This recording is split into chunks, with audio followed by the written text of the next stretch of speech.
Oi, pessoal, eu sou aluna de agroecologia, me chamo Bruna e eu vou estar apresentando, sobre a microbiologia do solo. O que é a microbiologia, o que ela estuda, quais são os pontos de estudo, vou falar sobre micro-organismos benéficos e micro-organismos também maléficos para a agricultura. Então, espero que vocês gostem da apresentação e é isso aí. É, Dando introdução, sobre esse assunto, o que é a microbiologia do solo?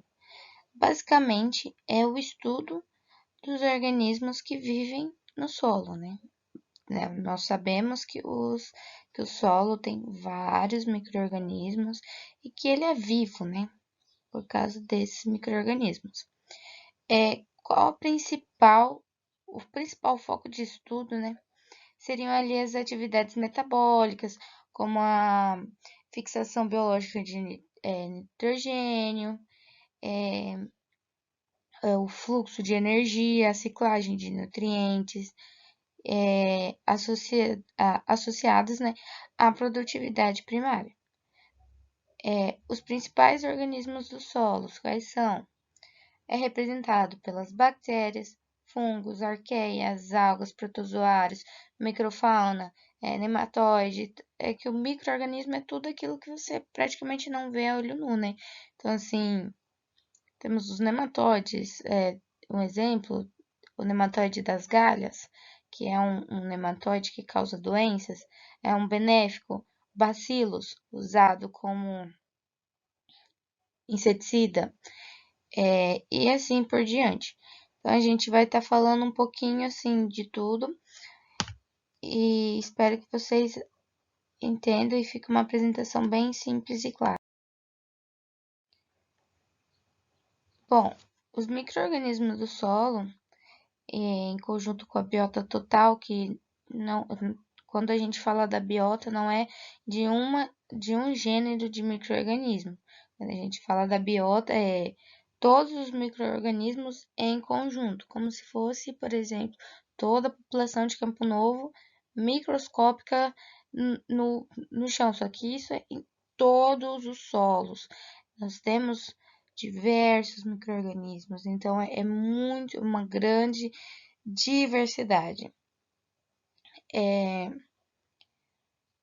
Eles consistem, junto com topografia, enfim, diversas outras coisas, com um dos fatores que interagem na formação do solo. Mas para frente, se não tem esses micro-organismos, o que aconteceria? Não haveria vida, Porque como a gente viu ali, ele faz a ciclagem de nutrientes, a decomposição, de, de matéria orgânica, tudo isso. Então, se não existisse esses micro-organismos para fazer esse trabalho, não haveria vida. Porque como você ia plantar, e ali não tem um meio de fazer com que vá nutriente para determinada planta, então assim, não haveria a vida em si. Onde fica a maior concentração, deles fica ali na camada mais superficial, que é de 10 a 30 centímetros, então é uma profundidade relativamente rasa. Esses micro-organismos têm um papel fundamental, aqui, ó. Como eu disse, tem um papel fundamental na manutenção das propriedades do solo, principalmente para a agricultura, como eu estava falando. Se a gente não tivesse esses micro-organismos, não seria capaz, da gente plantar, porque não ia ter como, Como que esses minerais fazer a comunicação, porque eles fazem a comunicação entre si. É muito interessante isso, porque eles fazem a comunicação, por exemplo, do jeito deles, Não sei explicar isso, André é mais sabe fazer isso, mas numa das aulas ela falou, por exemplo, um micro-organismo vai e meio que chama outro através de processos, e ali vão fazendo, a fauna dos micro-organismos. E ali vai começar a criar, uma população de micro-organismos que vão ser benéficos para determinada planta.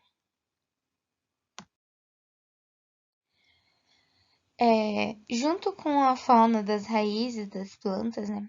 Os micro-organismos, eles são a parte, como eu estava falando, são a parte viva do solo. É, a parte viva, né, da matéria orgânica.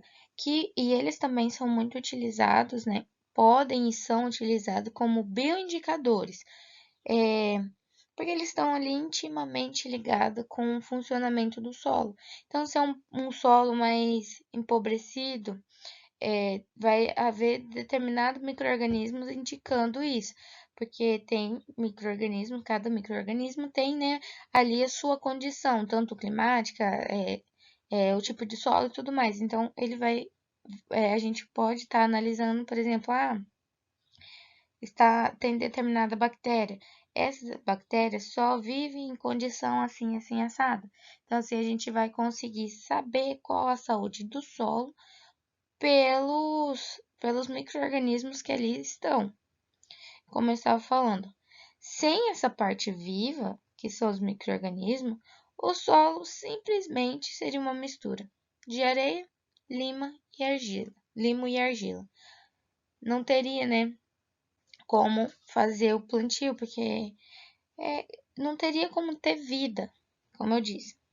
É porque que faz funcionar o solo é os micro-organismos, o maquinário biológico que há nele, que são os micro-organismos. Então, eles estão ali o tempo todo, né, fazendo o solo funcionar, como se fosse a engrenagem, como se fosse quando você aperta o botão, é a captação de energia da sua tomada levando para o seu computador. Então, é a captação de energia que leva para sua geladeira refrigerar. Então, os micro-organismos, eles fazem né, essa troca. E como a gente vai ver, nem todos são benéficos. Nem todos vão fazer uma troca benéfica para as plantas. E também no caso de pessoas, o contágio de doenças, micro-organismos que são patógenos. Mas a gente vai ver mais voltado para a agricultura. Qual a importância, né? Falando mais sobre a importância, qual a importância desses micro-organismos do solo? A fixação biológica de nitrogênio, ela é um processo extremamente importante para as plantas. Depois da fotossíntese, que é a captação, né, dos raios, e a fotossíntese é um processo extremamente grande, né? Forma ali ATP e tudo mais. A fixação de nitrogênio é extremamente importante para a saúde da planta. Depois da fotossíntese, é um dos processos mais importantes. E ela não ocorreria se não tivéssemos as bactérias fixadoras de nutrientes, que são as bactérias fixadoras de N. Isso não poderia acontecer, porque não haveria a interação dessas bactérias do solo e os nutrientes. Então, não aconteceria, né? A planta não ia conseguir crescer, entre outras coisas. Esse processo a gente já sabe que é muito utilizado comercialmente hoje em dia,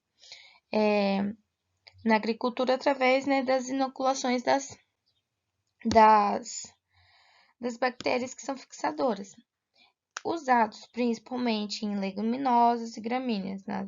Também utilizado em várias outras culturas. Temos, por exemplo, a Coopert, que é uma multinacional, que ela mexe com biológico. Temos, né, inseticidas de uso biológico, que são biológicos, e isso faz com que reduza a utilização dos agroquímicos. A gente vai ver mais para frente certinho. Mas enfim, esses micro-organismos são extremamente importantes, porque eles vão fazer, né, essa troca benéfica ali.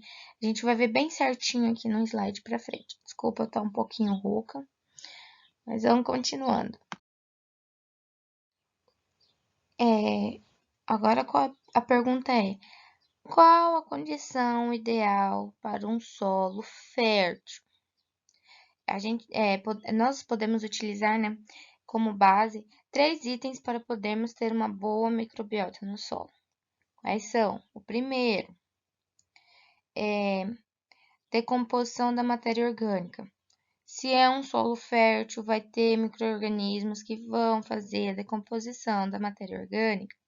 Se é um solo empobrecido, não vai ter, né, como tá fazendo essa decomposição.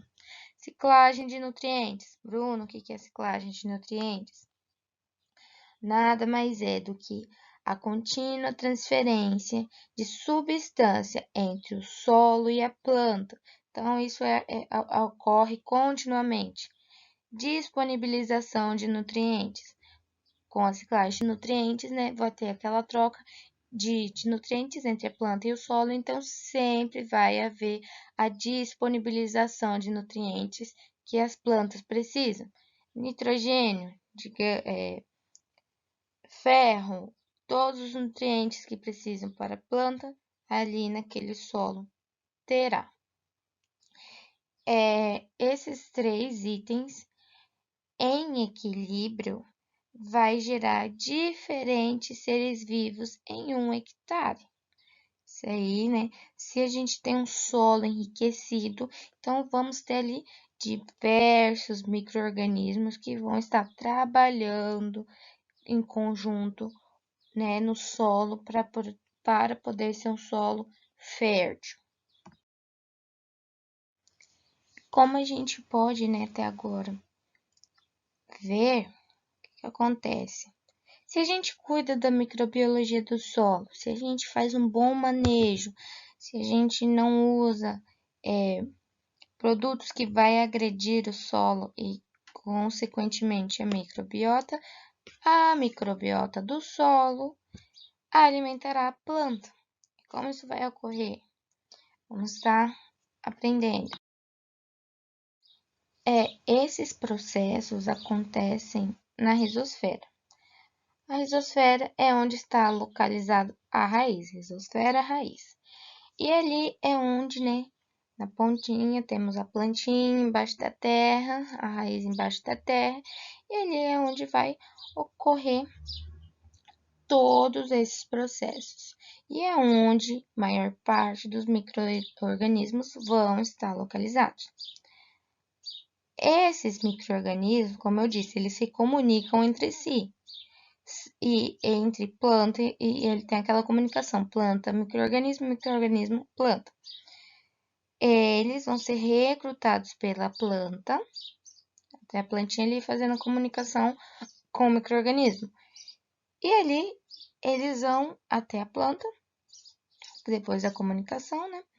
E a planta vai alimentar esses micro-organismos. Então, ali está se alimentando tudo mais e disponibilizando todos os nutrientes que aqueles micro-organismos precisam. Em troca, o que acontece? Aí está o pulo do gato.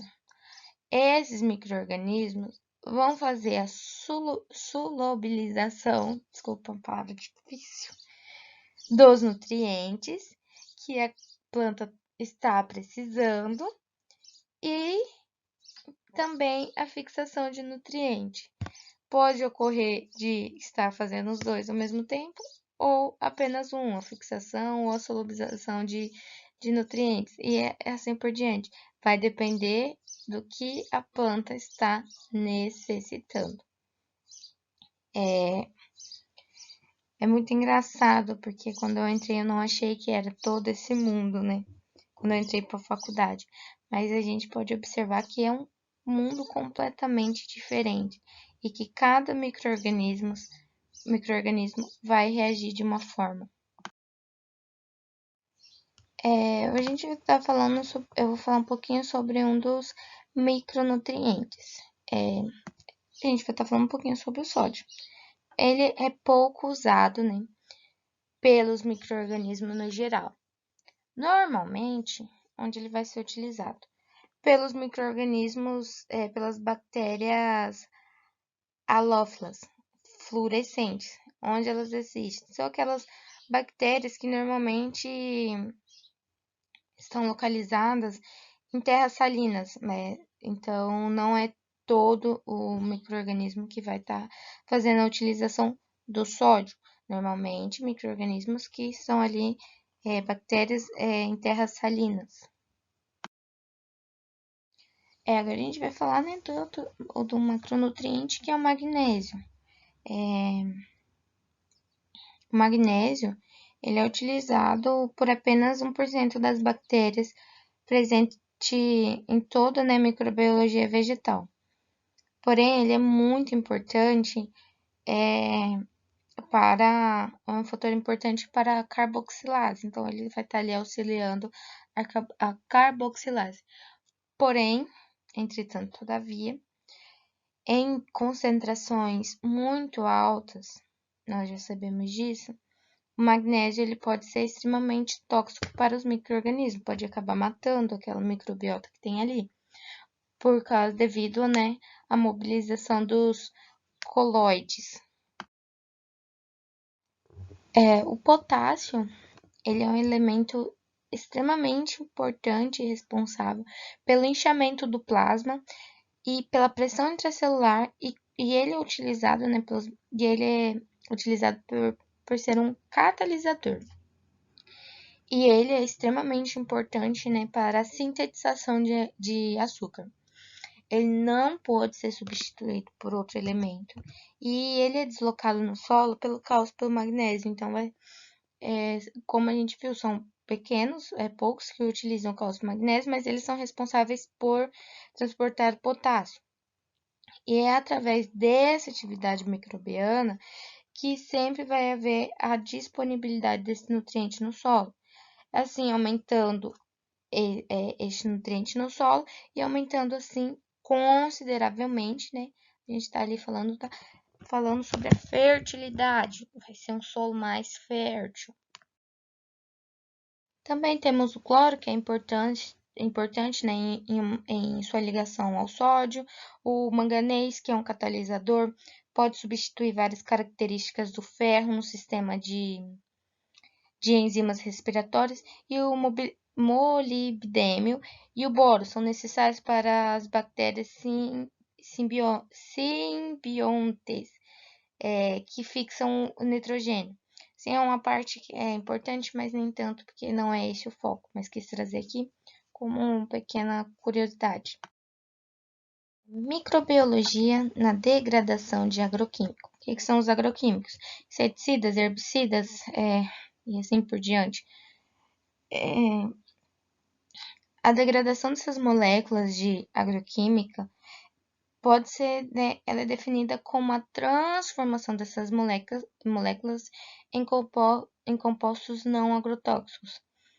E ela diminui, né, diminuindo sua concentração e permanência e persistência no solo. Quem faz isso? Micro-organismos.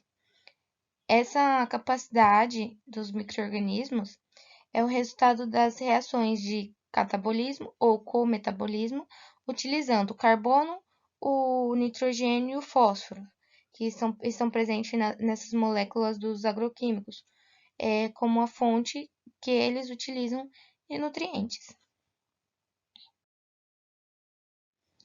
E agora a gente vai entrar, né, falando dos micro-organismos que são benéficos para a agricultura. Trouxe dois exemplos extremamente, muito utilizados, né? Um exemplo é o risóbio e o azospirilo brasiliense. São dois tipos de micro-organismos vivos conhecidos no meio agrícola, muito conhecidos. Por quê? Porque ele tem a capacidade de fixação de nutrientes. Então, são muito, muito utilizados por conta da capacidade de fixação de nitrogênio. Muitos testes, né, foram realizados com as bactérias do gênero Rhizóbio e o Azospirillum. Então, o que aconteceu? Elas indicaram um aumento de 31% na produtividade. Tem noção? Um aumento de 31% é muita coisa. Nas lavouras de leguminosas, e também o Rhizobium ele é mais utilizado em leguminosas e o azospirilo mais no milho. E com a aplicação, né, desses micro-organismos, reduziu os gastos na adubação nitrogenada. Então, aí, Os micro-organismos, eles são, além de serem mais sustentáveis e ajudarem mais, eles também reduzem os gastos para um produtor que sempre visa isso, né? A gente tem que sempre estar visando o melhor, sustentável, com menos gastos. E podemos ali ver que aumentou a produtividade e reduziu gastos. Rhizóbio e bradyrhizóbio. O que eles fazem? O que essas bactérias são? Como que elas vão agir dentro da planta? Vamos aprender agora. Normalmente, né, conhecida como rhizóbios, são bactérias gram-negativas. Elas têm a sua estrutura regular e oval e são fixadoras de nitrogênio.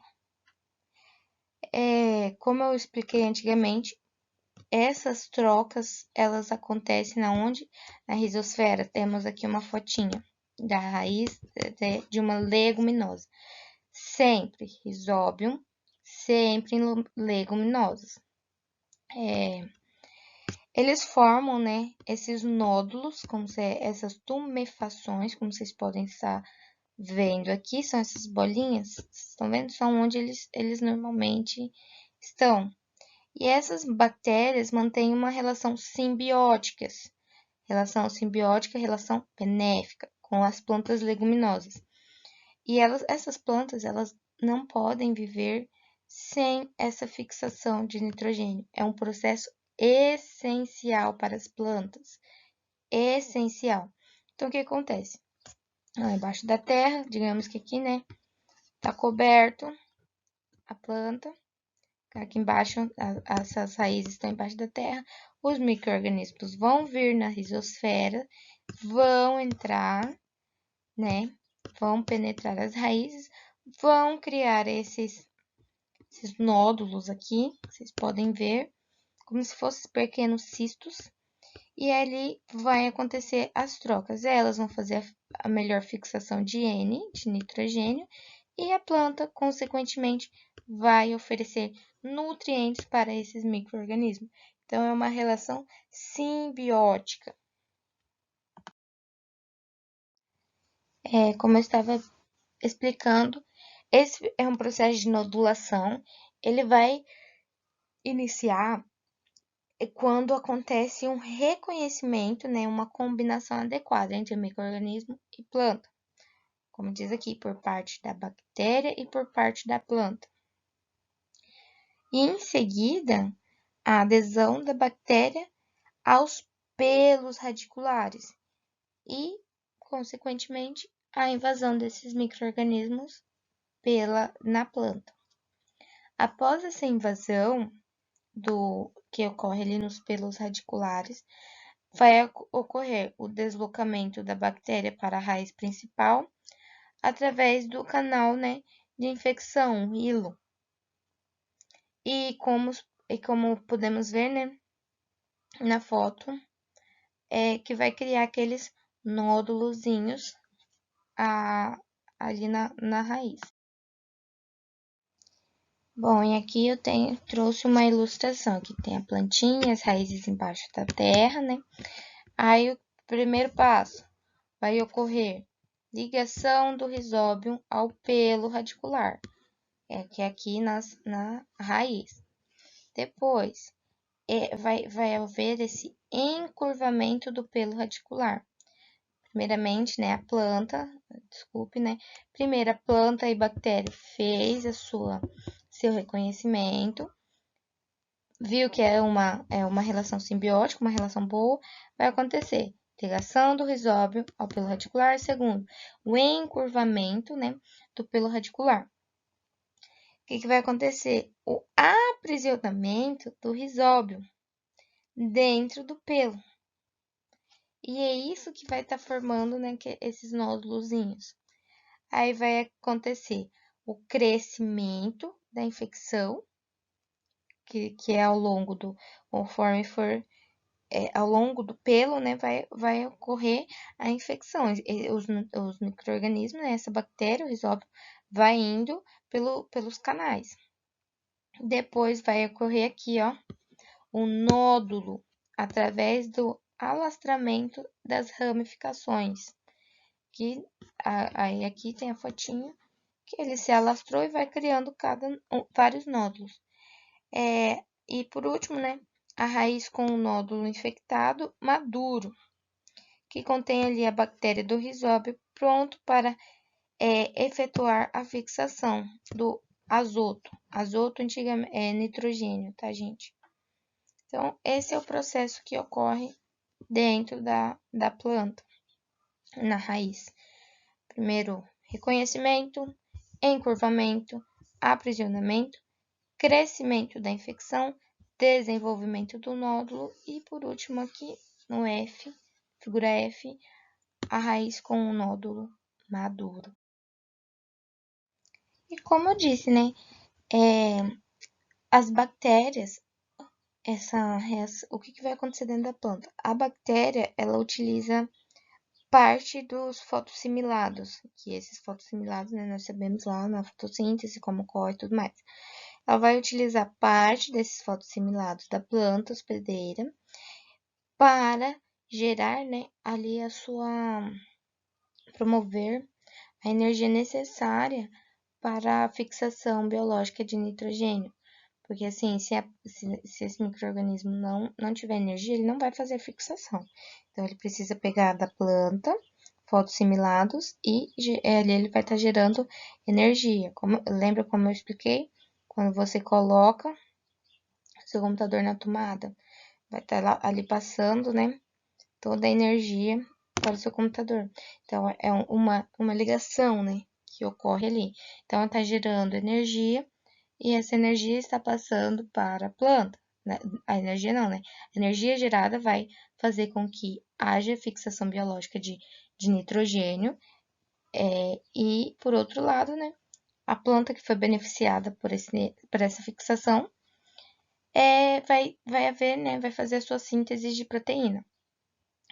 Como eu disse, é uma reação simbiótica, uma relação boa entre planta e micro-organismo. Ligou a sua TV, está passando energia para sua TV. Então, é uma relação boa. Então, é assim que ocorre.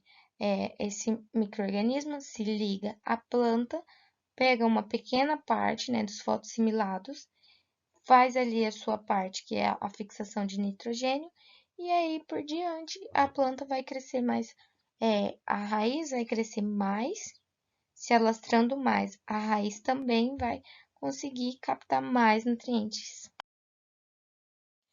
Agora a gente vai estar falando um pouquinho sobre o que é o rizóbio, né?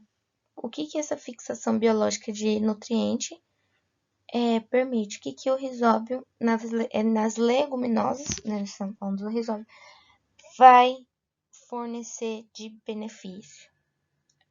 Primeiro benefício, ele vai diminuir consideravelmente o uso de adubos nitrogenados, o que vai resultar numa poupança, numa economia significativa para o produtor. A gente vê ali, porque se você tem um micro-organismo que está fornecendo isso para a sua planta, você não precisa vir adubando essa cultura, porque já tem algo que está fornecendo isso para a planta. Então, não precisa, resultando em economia. Contribui para o alto fornecimento do nitrogênio, que é utilizado, né, na formação da planta, e assim minimizando os impactos do nitrogênio sobre o ambiente. O uso de adubo verde, que é, né, as bactérias que são fixadoras de nitrogênio, ela vai ceder o azoto antigamente era dito azoto, mas é nitrogênio, para a cultura e vai melhorar significativamente as propriedades química, físicas e biológicas do solo. E aumenta a produtividade, é um dos pontos, né? Aumento da produtividade, especialmente, aqui diz, em solos pobres. Então, se você está acrescentando micro-organismos àquele solo, você vai estar enriquecendo o solo, né? Então, quando você, por exemplo, tem um solo bem empobrecido e você faz, né, a inoculação desses micro-organismos, você está enriquecendo esse solo, porque esses micro-organismos vão melhorar as propriedades físicas, químicas e biológicas deste solo, consequentemente aumentando a produtividade. E agora, qual que é o fator limitante para a utilização do risóbio? Um dos fatores limitantes é a realização da simbiose com as leguminosas em condições tropicais, ocorrência de altas temperaturas nos solos, especialmente nas camadas superficiais do solo. Por exemplo, se você mora numa região que é muito quente, que tem altas temperaturas, é muito difícil dessa bactéria sobreviver. Essa região, a região superficial, é onde está concentrada a nodulação de leguminosas, como feijão, feijoeiro e a soja. E as infecções, a formação dos nódulos e ainda a atividade de fixação biológica de nutrientes não vai ocorrer, porque o risóbio ele não consegue sobreviver a esse tipo de ambiente. Então, é preferível, que você utilize a nodulação, seja feita, que você utilize, faça a nodulação com espécies adaptadas às condições climáticas. Então, assim, você tem que analisar onde você mora, onde vai ser o plantio e ver se o risóbio vai sobreviver. Porque senão não adianta de nada. Porque, então você tem que estar ali também, fazer um manejo adequado e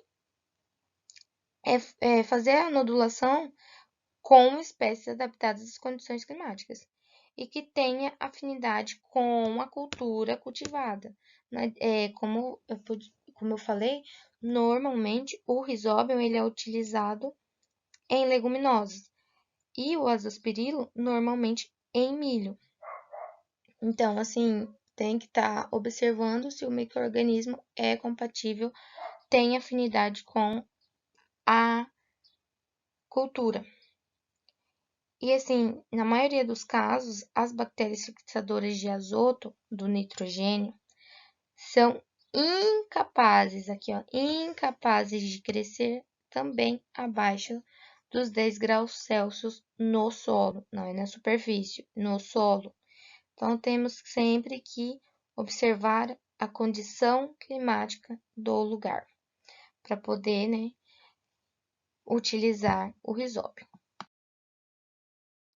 E agora, vamos falar sobre outra bactéria muito utilizada na agricultura, que é o Azospirillum.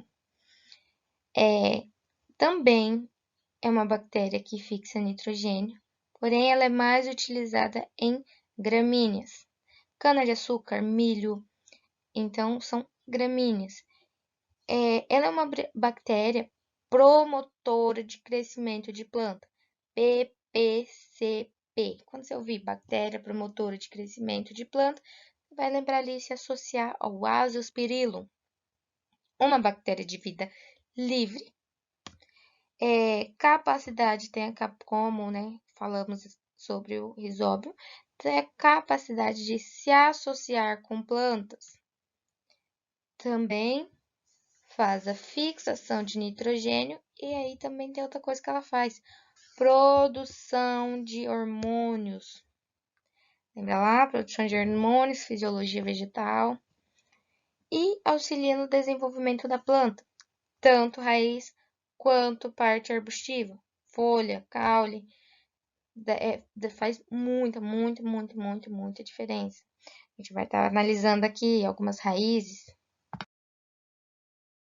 E aqui eu trouxe essa fotinha ilustrativa para mostrar que a planta, apenas com a inoculação do bradyrhizóbio, Isso aqui é uma leguminosa. Como eu expliquei, normalmente o risóbio é utilizado em leguminosas, mas também pode ser associado, o azospirilo também pode ser associado a leguminosas. A inoculação, o que é a inoculação? A gente vai estar utilizando apenas o risóbio, aqui, né, vocês podem ver na primeira plantinha, temos apenas a utilização de risóbio. A co-inoculação é quando utiliza mais de um micro-organismo, quando é utilizado mais de um micro-organismo. Ou seja, aqui na segunda planta, a gente fez uma co-inoculação, utilizando Azospirillum brasiliense e Bradyrhizobio. Então, a gente fez uma co-inoculação. Utilizamos 2 micro-organismos, 2 bactérias, diferentes na mesma planta. Isso é benéfico para a planta. E aqui fala, né, nessa imagem, que a co-inoculação mostra ser eficiente em condições com ampla variação de solos, clima e genética do cultivar. Então, tudo vai depender do quê? Da genética do cultivar, clima e solo. E aqui também tem alguns efeitos da co-inoculação na soja. Vamos ver. Aumento de 3,2 do rendimento de grãos. Aumento de mais de 2,8 no teor de nitrogênio na parte aérea, folhas, grãos e tudo mais. Aumento no teor de 3,6 no teor de nitrogênio no grão. Aumento de 5,4 no número de nódulos. Os nódulos são aqui embaixo, né? Esses pequenos cistos que tem na planta. Olha só, aumento de 10% na massa de nódulos, mais micro-organismos, trazendo, né, a fixação de N para a planta inteira. E mais de 11%, aumento de 11% no crescimento radicular. Ou seja, a gente vai ter uma raiz mais protuberante, uma raiz maior, que vai conseguir fazer mais captação de nutrientes, captação de água e assim por diante. Bom, como eu disse, né, a bactéria do gênero Azospirillum, ela faz parte, né, das bactérias que promovem o crescimento, né, das plantas, bactérias promotoras de crescimento de planta. São micro-organismos benéficos, e eles colonizam, né, a superfície das raízes, como do risóbio. A gente viu lá a rizosfera, filosfera e tecidos internos da planta.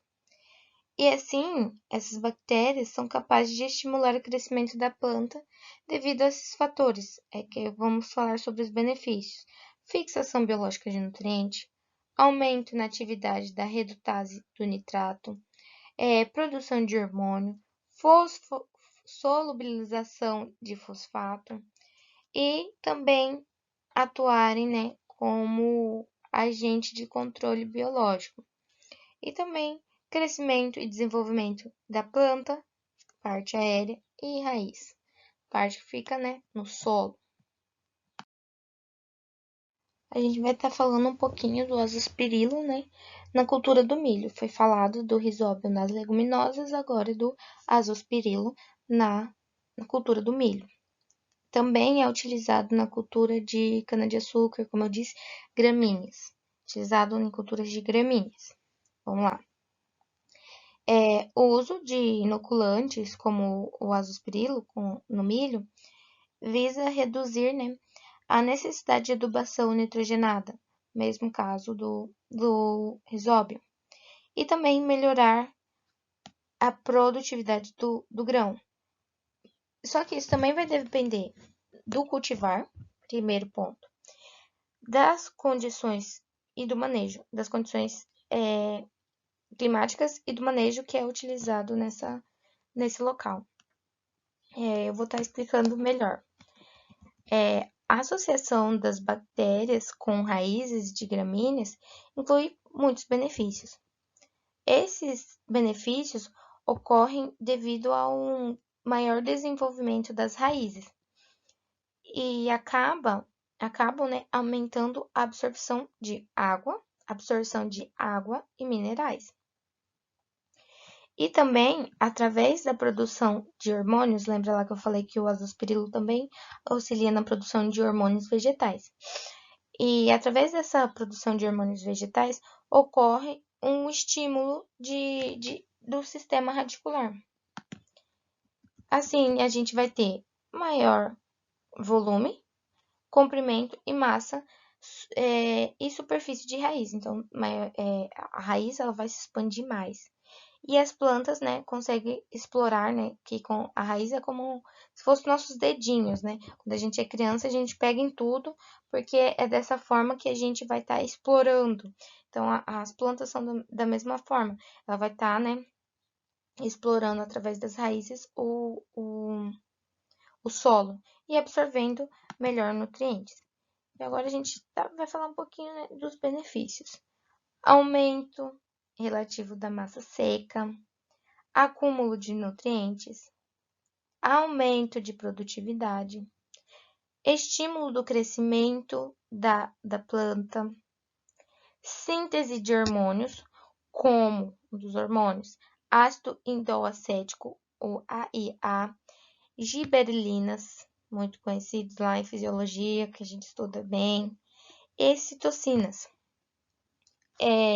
Melhoria no fornecimento de nitrogênio para a cultura do milho e maior tolerância a estresse, como por exemplo, secas e salinidade. E maior, né, como eu falei lá, maior tolerância a agentes patogênicos de plantas. Um exemplo, nematóides, que temos o nematóide das galhas, que ocorre na soja, mas alguns fungos causadores de doença, né? Então, assim por diante. Além desses benefícios que tem aqui no slide, eu vou estar falando de alguns mais. Na parte, né? Na melhoria da fotossíntese, né? Liberando fotossintéticos da folha. A gente vai ter maior teor de clorofila, maior teor de prolina na parte aérea das raízes, melhoria no potencial hídrico, incremento no teor da água do apoplasto, maior elasticidade na parede celular, produção de biomassa, maior altura de planta. Lembra como eu disse? Não só a raiz vai crescer, como também a parte aérea da planta. Então, a gente vai ter uma planta mais protuberante. E incremento, né, em pigmentos fotossintéticos, como a clorofila A, B, e pigmentos fotoprotetores auxiliares, como violaxantina. Eu tenho, acho que, muita dificuldade de falar esses nomes. Zeaxantina, ateroxatina, leutina, neoxotina e beta-caroteno. Desculpa se eu falei algum errado. Então, esses são vários dos benefícios. Tem muitos outros, mas se citar todos, né, a gente fica aqui até amanhã. Além, né, de todos os benefícios que eu citei, temos também, como eu falei, já tinha dito, né, produção de raiz, maior altura de planta e coloração mais verde pelo maior teor de clorofila. Aqui nós conseguimos ver claramente, né, a planta. Olha, quase que eu falo errado. A planta controle. Aqui nós temos a nossa planta controle. Percebemos que a raiz ela tem pouca raiz, não é uma raiz tão cheia.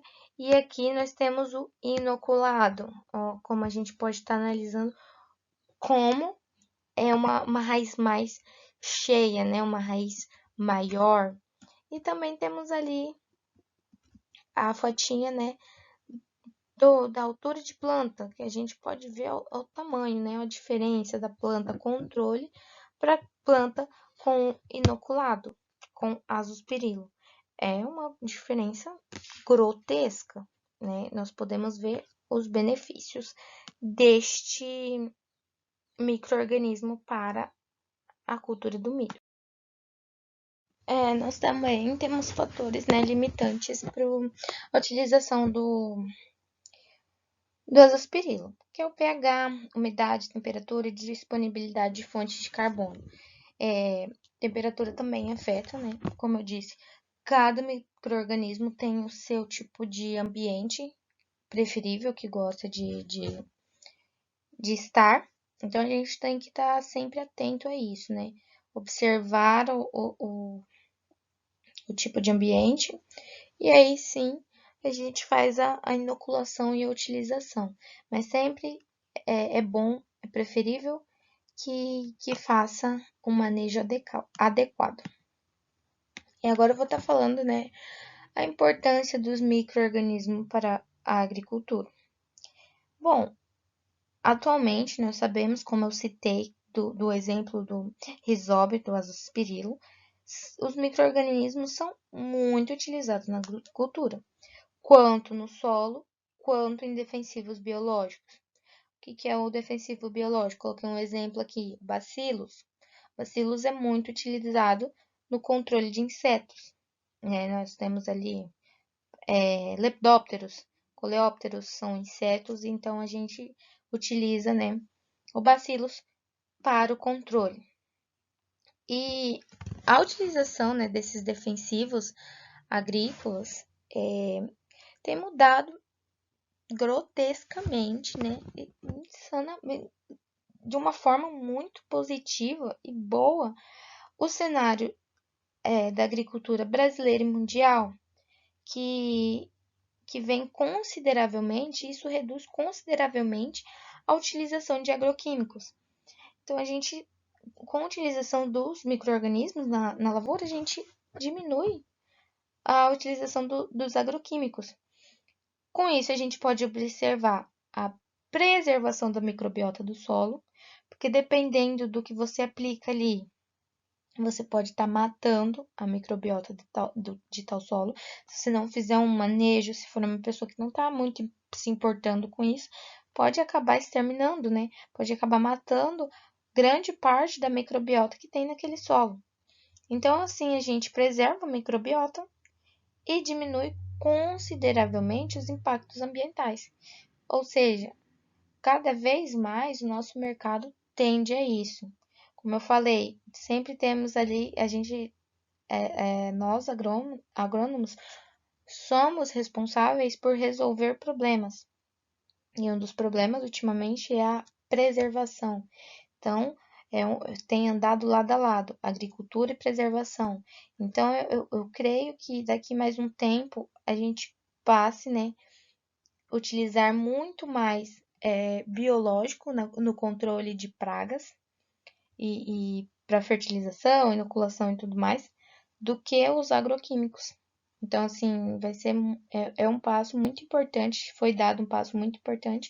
Espero que, né, continue assim.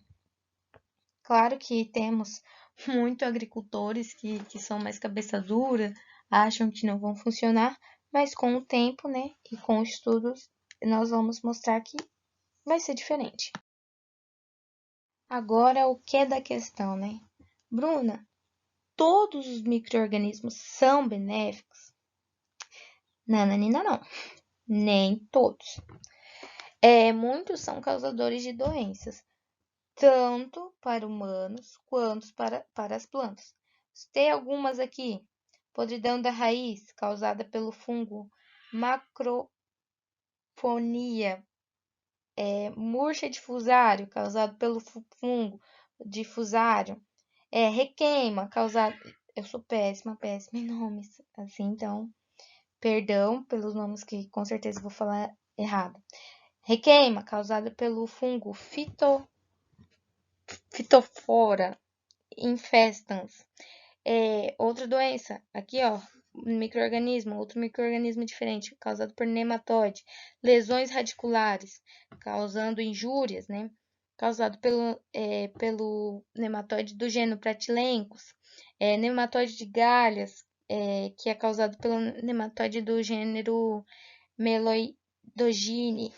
E o cisto da soja, causado pelo Heterodera glycinis. Então, aqui são exemplos de doenças causadas na agricultura e de micro-organismos que são maléficos para a agricultura. Então, a gente vai estar falando um pouquinho de cada um deles.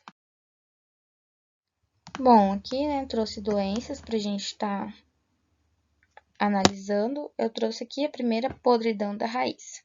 Você pode ver aqui, né, a parte aérea, como fica, e também aqui a raiz, como fica toda, parece que a gente que abriu no dente, sabe? Quando você. Nossa, acaba com a planta.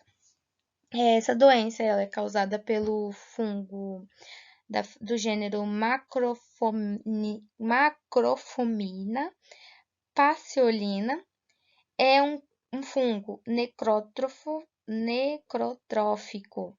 que apresenta ampla gama de hospedeiros.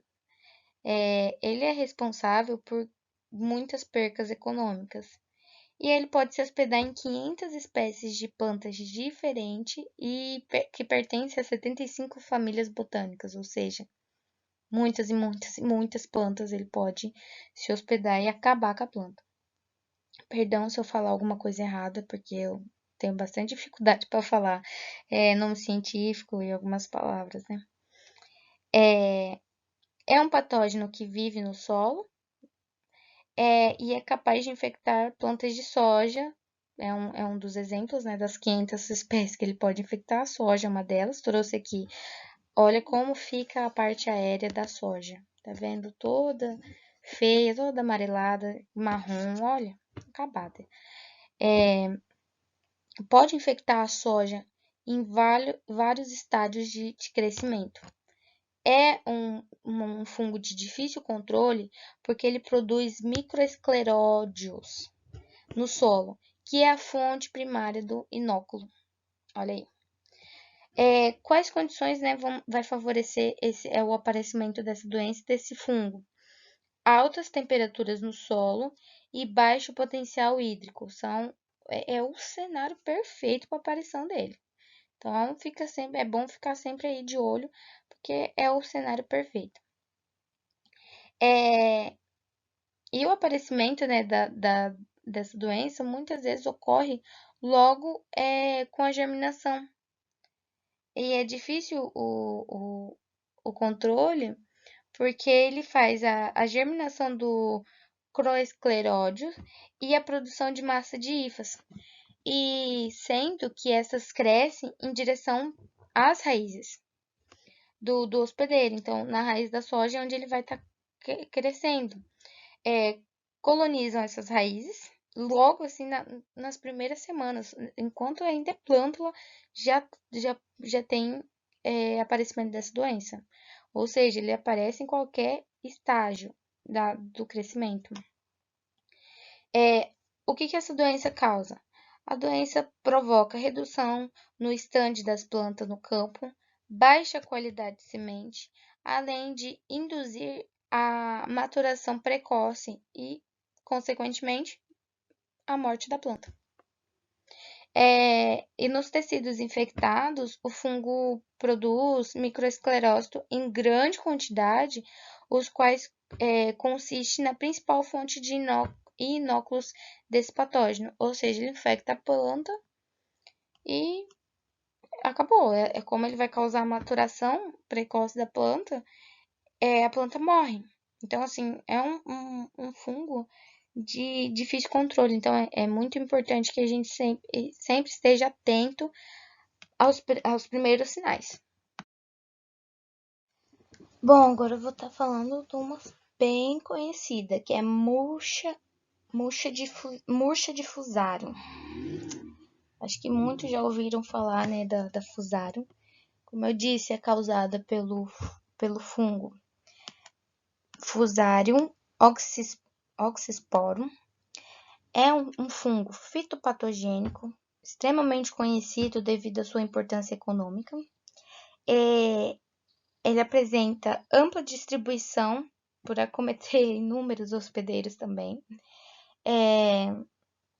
É conhecido por causar podridão radicular, murcha em mais de 100 espécies de plantas. É um agente causal da murcha de Fusarium em culturas como o tomate, banana, pimentão e entre várias outras plantas, né? Outras plantas comerciais. Aqui a gente tá podendo ver, né? O que ele causa no tomateiro, olha só. A perca, né? Olha só como ele fica feio o tomate, como as folhas murcham. A gente vai estar discutindo um pouquinho sobre ele. É um fungo, né?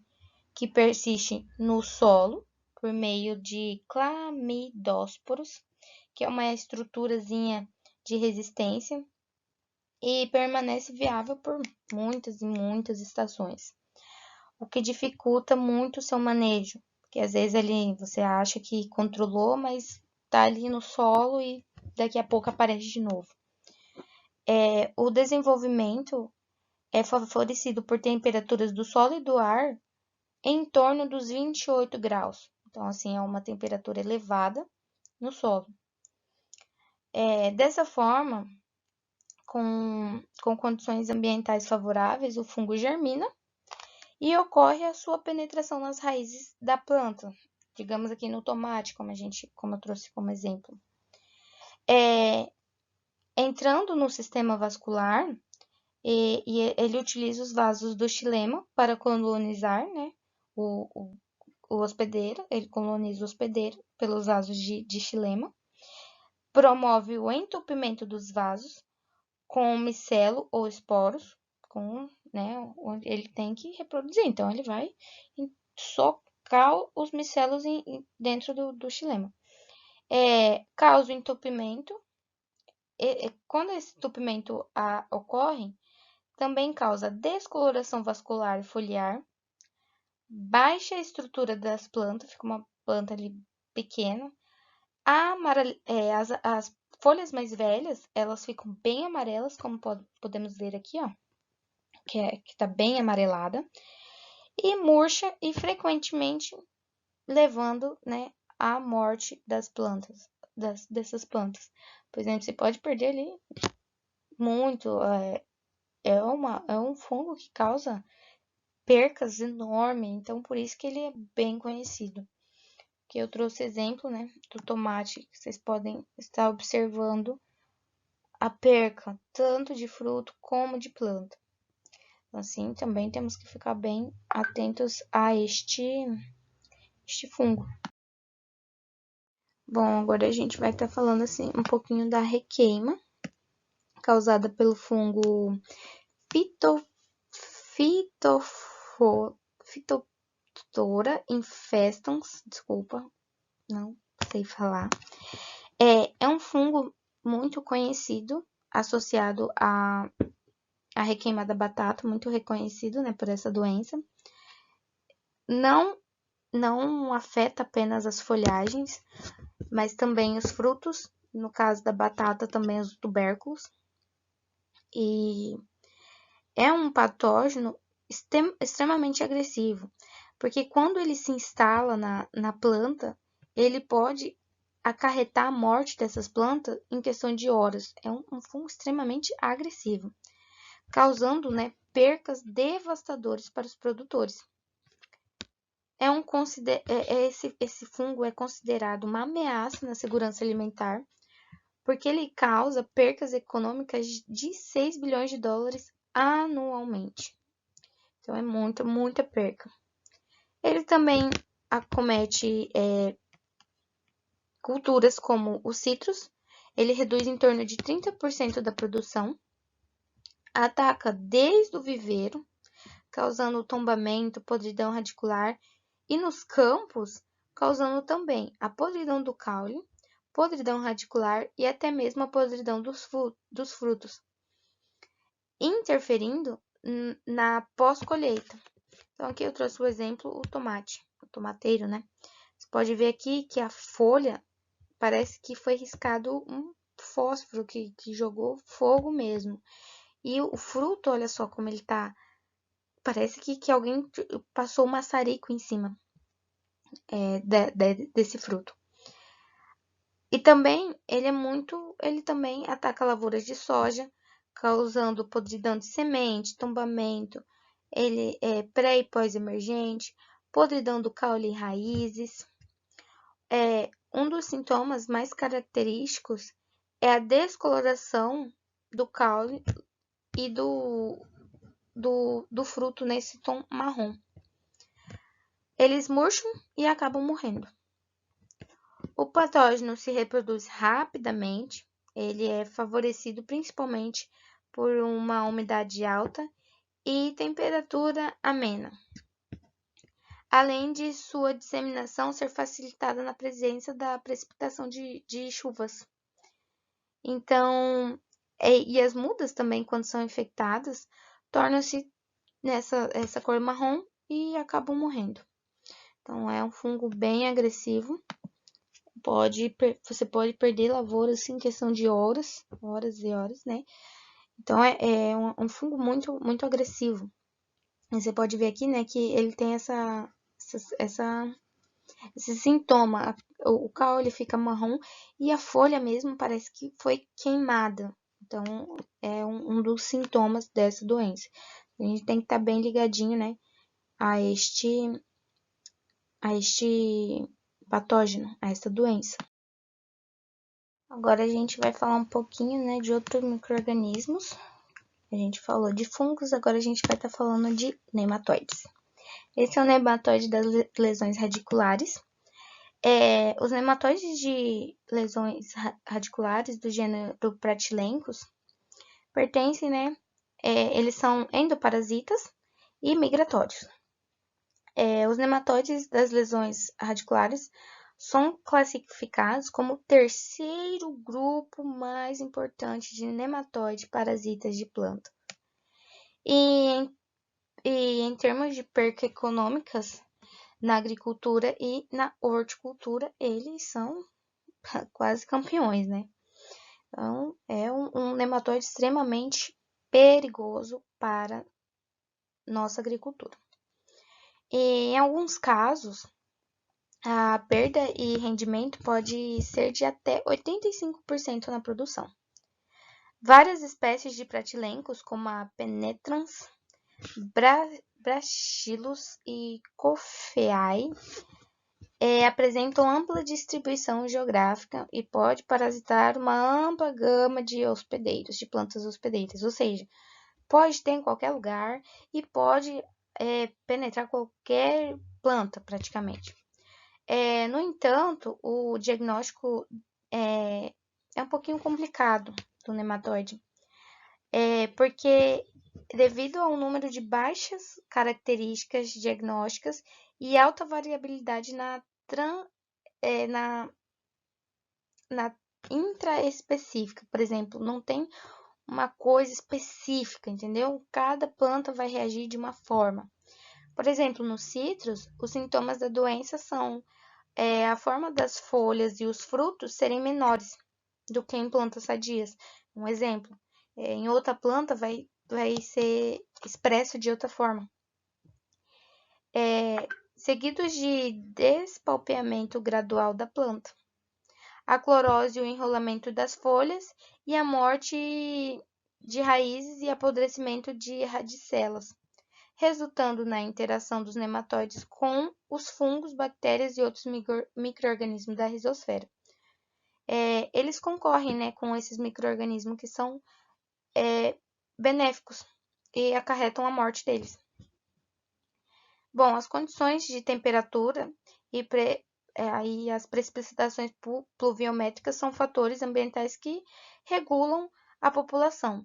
Em meses mais chuvosos, da família do Pratylencos aparece muito o Semipenetrans e o Jaeni. No estado de São Paulo, né, apareceu mais nos meses que chovem mais, de dezembro a março. E os da família e outros, né, aparecem em climas mais secos. O Pratylencos, ele tem outras espécies que aparecem em meses mais frios e secos. Então, assim, é um nematóide que pode acarretar diversas percas, né? Ali 85% da produção é muita coisa. Então, grandes percas esse nematóide pode causar. Bom, agora a gente vai estar falando um pouquinho, né, sobre nematóide das galhas, da família meloidogênio. Esses nomes são bem complicadinhos de estar falando, né? Ele apresenta um estilo de vida como endoparasita sedentário, ou seja, eles vão interagir com o hospedeiro de uma maneira mais complexa. Eles infectam o hospedeiro através de suas raízes, né, porque é um micro-organismo que está no solo, e induzem a reedificação das células das raízes no local de alimentação do nematóide. Chamadas de células gigantes, é onde ele vai lá se alimentar.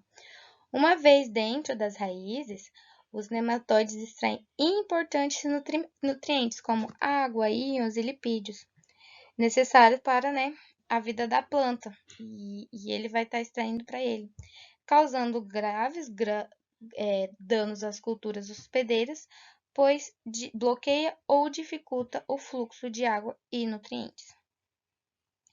A presença desse nematóide no solo é um fator limitante para a para a produção de hortaliças, porque, né, as hortaliças são muito mais sensíveis. Causam perdas de colheita devido à presença do nematóide, são difíceis de calcular, porque depende de diversos fatores, né?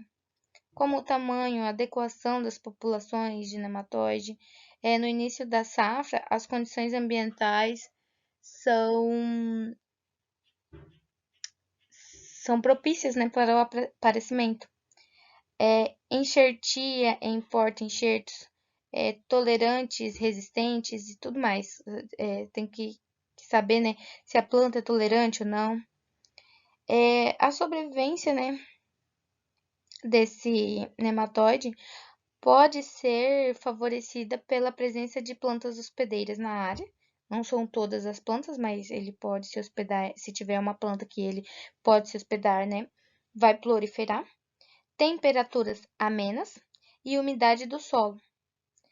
Assim, a desinfectação do solo é muito difícil. Então, é necessário reduzir as populações de nematóides do solo e quando você quer, né, ter ali a sua colheita ser bem lucrativa. Outra coisa que pode favorecer é deixar restos de cultivares no solo. Esse é um grande problema.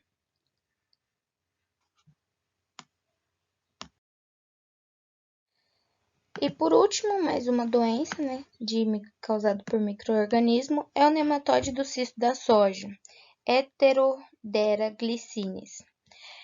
Esse nematóide, juntamente com a podridão radicular, são doenças que ocorrem logo no início do crescimento da planta, que é as plântulas. São citados como as principais causas de perda e de rendimento nas regiões que produzem soja. Por exemplo, em todo o mundo, tá? Campo Novo, aqui que a gente tem uma grande produção de soja. O nematóide cisto da soja é uma praga altamente destrutiva em muitas regiões e está associado à redução da produtividade de grande parte da lavoura. É um parasita obrigatório, praticamente, que ocorre sempre em plantas de soja. É conhecido por formar cistos. Vocês estão vendo aqui, ó, essas bolinhas? Esses são os cistos, né, que ele forma nas raízes das plantas hospedeiras da soja. Quando o nematóide na fase juvenil infecta a raiz, rapidamente induz a formação de uma célula que nutre ele, chamada de sincício.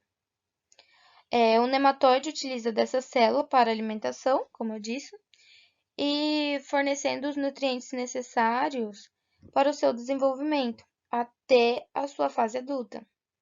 Ele fica preso nas raízes, né? Ele fica aqui nesse cisto, como você pode ver. Na fase reprodutiva, ele fica preso nas raízes e vai de um lado vai para o lado de fora e para o lado de dentro. Ele fica ali se locomovendo. Por isso que é conhecido como nematóide do cisto da soja. Pode ocorrer a morte da célula nutridora E também pode ocorrer, se caso essa célula nutridora morra, caso ela morra, o nematóide ele também acaba morrendo. E é isso, gente. Essas são as doenças que eu trouxe, causadas por micro-organismos.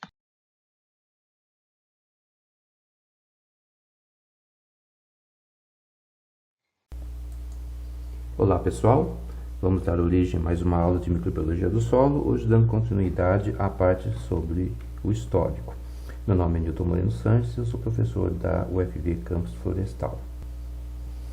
Bem, a microbiologia do solo ela passa a ser reconhecida como um ramo da ciência apenas no finais do século XIX e início do século XX. Nessa ocasião passa a existir uma quantidade extremamente alta de artigos científicos mostrando o papel da atividade de micro-organismos no solo, não só no desenvolvimento de plantas, mas consequentemente na própria atividade humana, na presença de água, na produção animal e inclusive na própria alteração climática existente no mundo.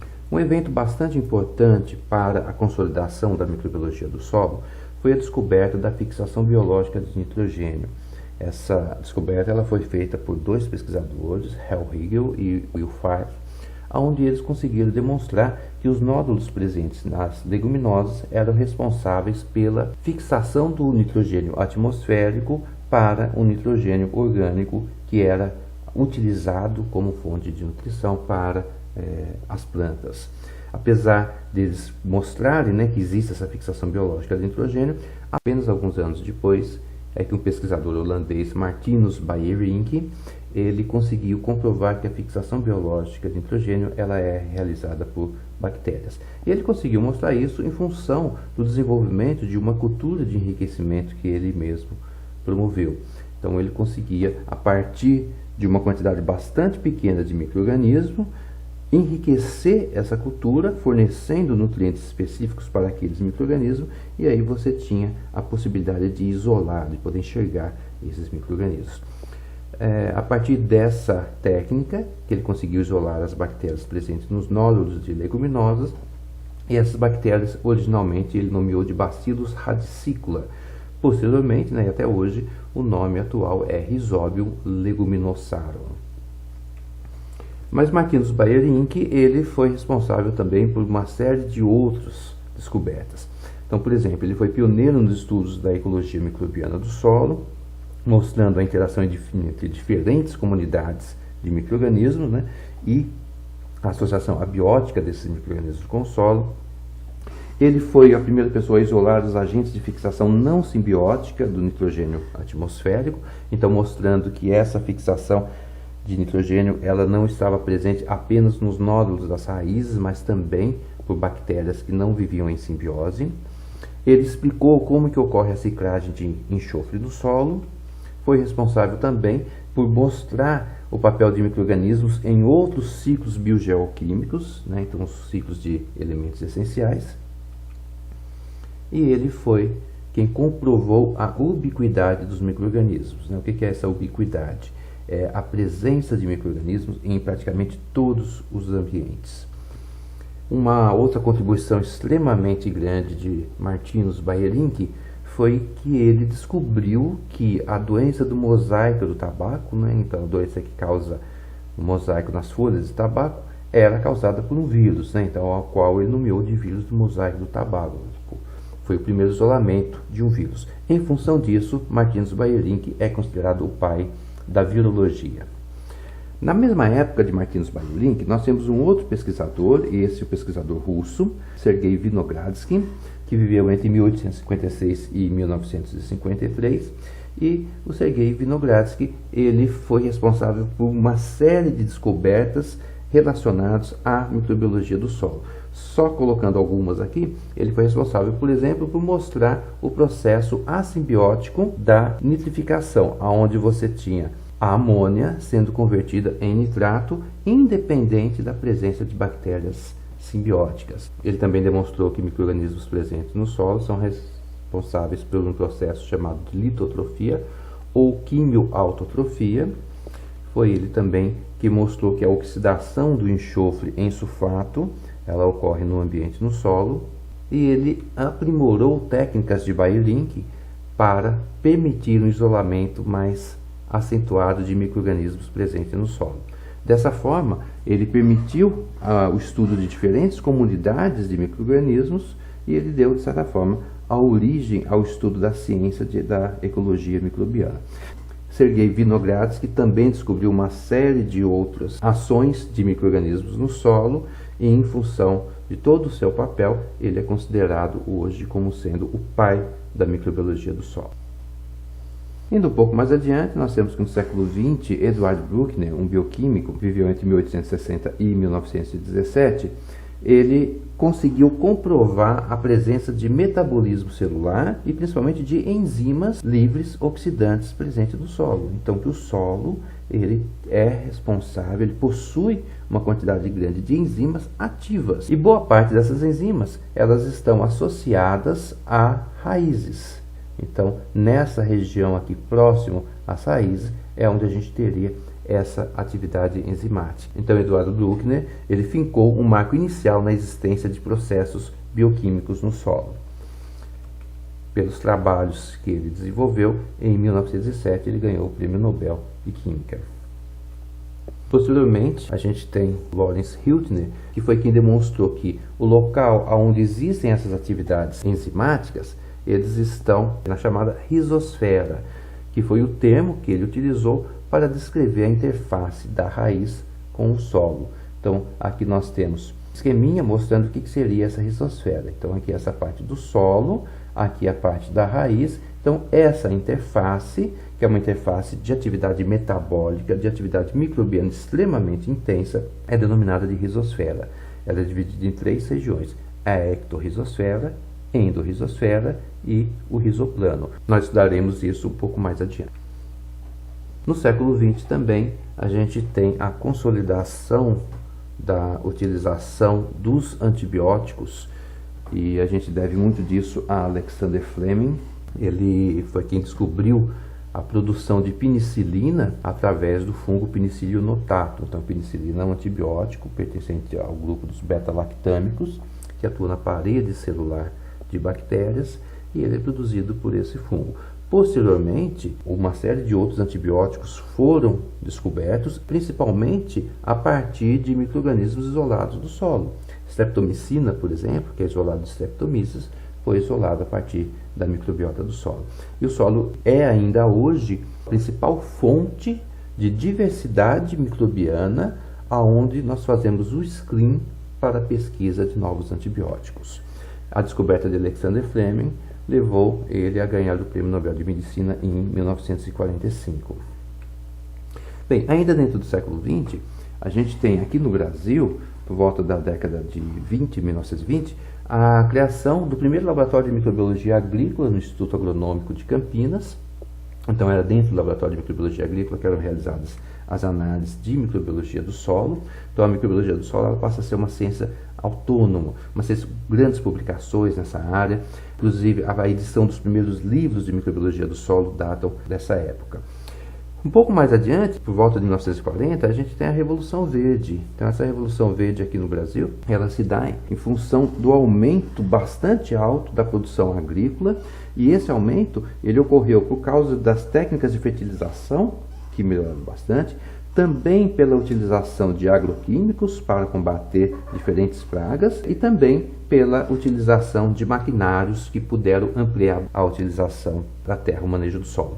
Concomitante à Revolução Verde, nós temos também o aumento da agricultura orgânica, que de certa forma ela vem exatamente para contrapor essa Revolução Verde, aonde parte do princípio de que a produção agrícola ela não precisa ser baseada nessa metodologia aonde o uso de agroquímicos principalmente e o impacto sobre o solo tem que ser tão grande.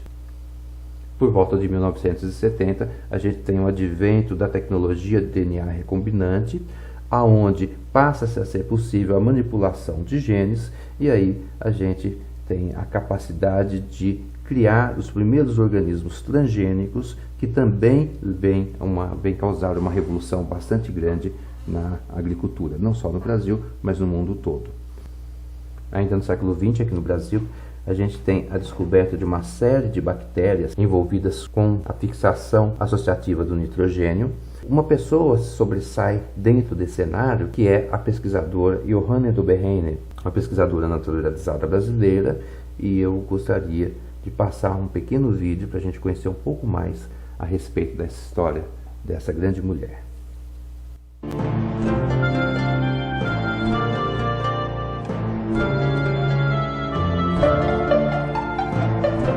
Johanna Dobereiner foi pioneira no estudo da biologia do solo. Formada em Munique, veio para o Brasil em 1948. Foi pesquisadora do Instituto de Ecologia e Experimentação Agrícola e descobriu que a associação entre plantas e bactérias fixadoras de nitrogênio diminuía ou eliminava o uso de fertilizantes na produção agrícola. Sua importante descoberta garantiu alimentos mais baratos e saudáveis para milhões de pessoas. O trabalho de Johanna Dobereiner foi reconhecido e em 1997 ela foi indicada ao Prêmio Nobel de Química.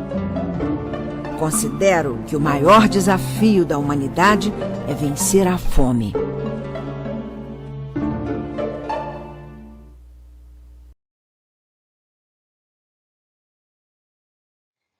Bom, e aqui concluir meu trabalho. No geral, os micro-organismos, como eu disse ali atrás, são o que dão vida ao solo, né?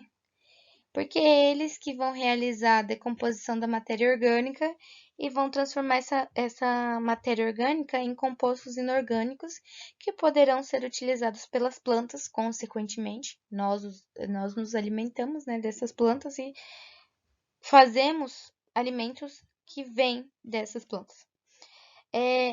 Também podemos observar, né, que quanto mais abundante e diversificada for a flora microbiana, melhor será a qualidade do solo. Então, quanto mais micro-organismo tiver naquele solo, micro-organismos benéficos, melhor vai ser o solo, mais fértil ele será. Bom, o intuito desse trabalho era mostrar que a microbiologia do solo ela é extremamente importante para a regulação do solo e a sua vida, né? A vida do solo, consequentemente, a nossa vida, porque nós utilizamos e desfrutamos do solo, né? Tanto para alimentação quanto para moradia. E sem esses micro-organismos, nós não poderíamos ter vida, porque as plantas não iriam crescer e nem se frutificariam, porque quem faz essa troca são os micro-organismos, como eu disse, né? Quem faz esse solo funcionar é a engrenagem, é uma engrenagem que são os micro-organismos. Um ponto positivo que eu também citei são que cada vez mais a agricultura, né? Ela tende e está buscando ser mais sustentável. Com a utilização, né, desses micro-organismos, como eu citei o bacilos, na utilização de micro para defensivo, né, como um inseticida biológico, achei a palavra, tem se utilizado mais. Assim, né, nós conseguimos reduzir o uso de agroquímicos nas culturas comerciais. Também vimos que com a utilização, por exemplo, do risóbio em leguminosas, nós podemos ver que diminui a utilização de adubos nitrogenados. Isso também leva a uma economia muito maior para o produtor, sustentabilidade também, porque a gente vai estar acrescentando, né, aquela microbiota. E vimos a diferença em inoculação, co-inoculação. Então, assim, eu espero de verdade que a partir de agora, né, mais para frente, cada produtor comece, né, pensar mais. Já estamos caminhando para isso e que caminhemos mais, né, para esse lado mais sustentável. E aí os micro-organismos eles vão entrar, né, com tudo. Como eu citei, a Coopert é uma grande empresa que trabalha com biológico, com controle em biológicos. Tenho amigos que trabalham e dizem que dá muito resultado, né? É uma coisa que dá muito resultado. Por exemplo, no controle de cigarrinha, entre outros. Bom, esse é o trabalho. Espero que vocês assistam o vídeo.